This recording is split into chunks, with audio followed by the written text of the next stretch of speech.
Hello.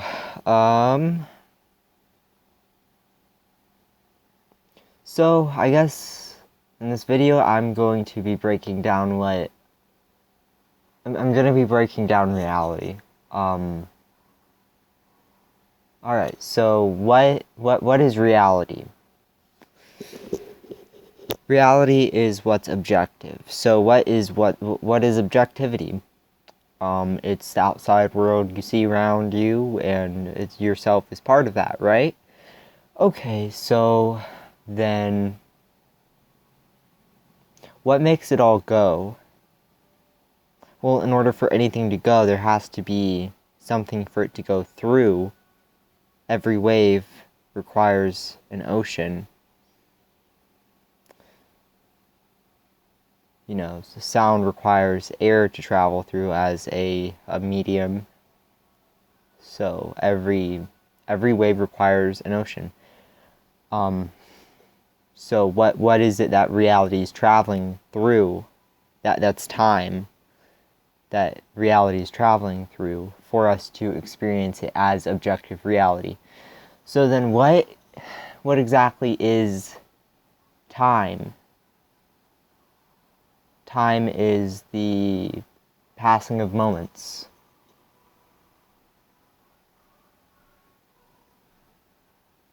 Time is the now changing into another now and into another now. Time is not the past. Time is not the future. That is a misconception, because all that is memories, not time. Your memories, if you can find your memories anywhere than inside your head, talk to me about it. The past isn't exactly real. Not to say that it didn't happen, but just to say that now is now, and now is real, and then it isn't real now. It was real then, which was now, but now is now and not then. So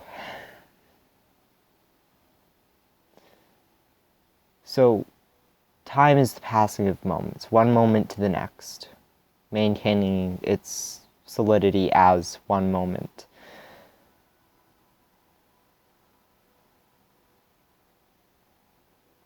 So basically, infinity frames per second.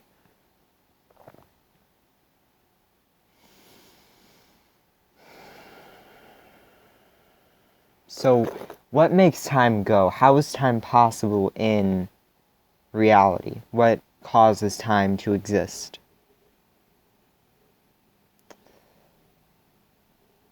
A common opinion is that it doesn't exist, and it's only human perception of it that makes it exist. I don't agree or disagree with this, because I don't know everything, and chances are I could say either way, and either way I'd be wrong. So for now, I'll just go ahead and at least pretend to agree with it. So yeah, let's say it's nothing more than human perception. That's all time is. Time cannot exist without perception. So the first thing that your mind creates when you realize that is,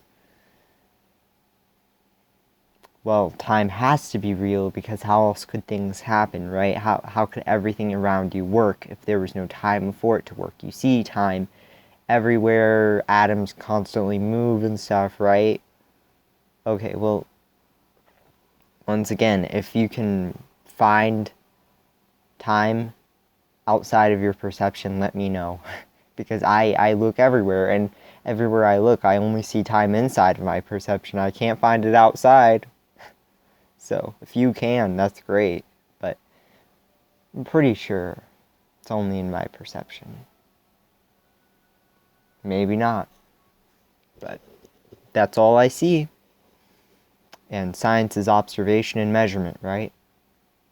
So the reality of time is the measurement of time.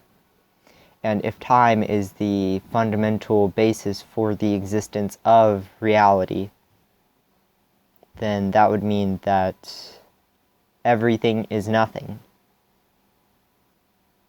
That reality breaks down to everything and nothing, which are synonyms. Everything and nothing, synonyms.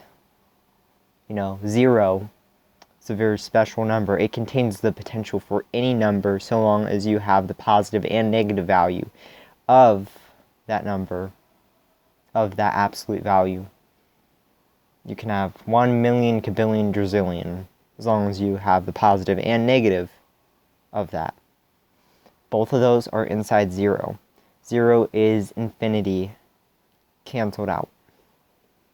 And also nothing. Zero is everything and nothing. So in the same way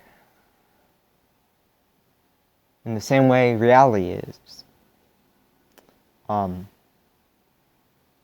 Now you could say, well, that sounds like sci-fi. That doesn't, if you don't believe it, then that's too bad, because there is science backing this up.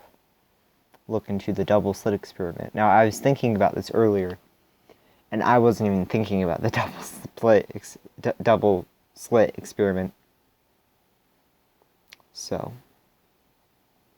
this is just coming from me. Just a random realization of breaking down reality. So, what do you think?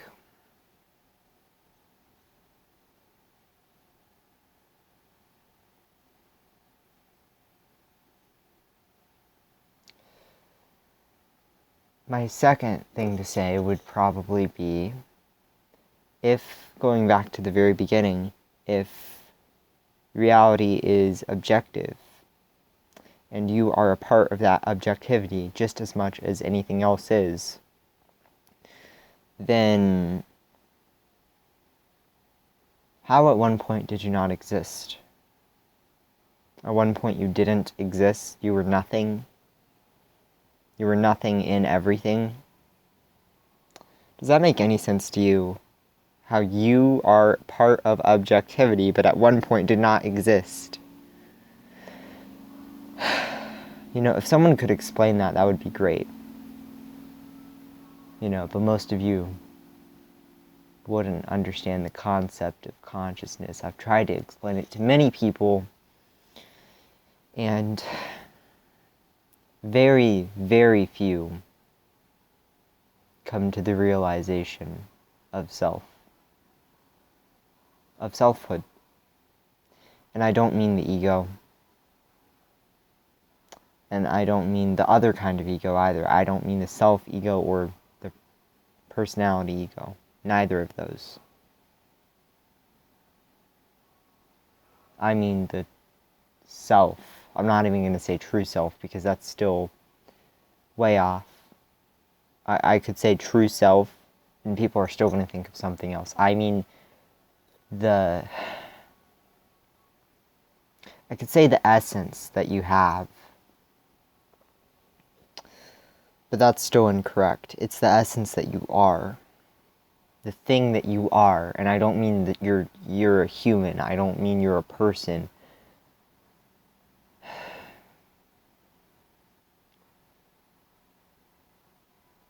The thing about the things that I talk about is they can't exactly be pinpointed or defined. They just are, and you have to realize it on your own. I can plant the seed of realization, but until that seed grows, you're not going to know what I'm talking about. So,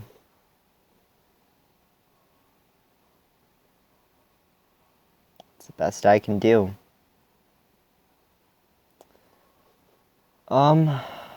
A good channel, she can explain it a lot better than I can. Anna Brown, I think that's her name, Anna Brown. Pretty sure that's it.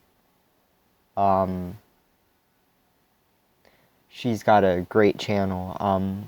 I just found it the other day, and it explains it all perfectly, totally perfectly. Of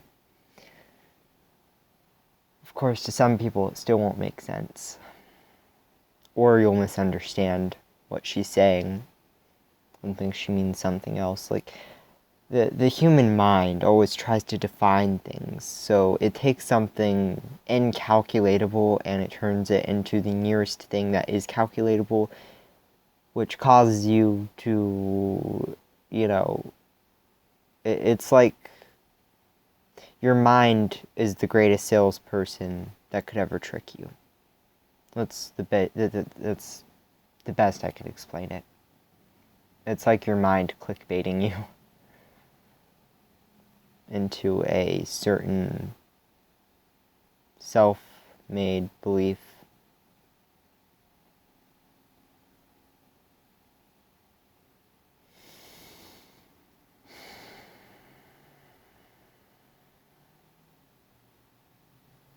Don't be trapped by beliefs. You can believe whatever you want, but that doesn't make it real. That doesn't make it true.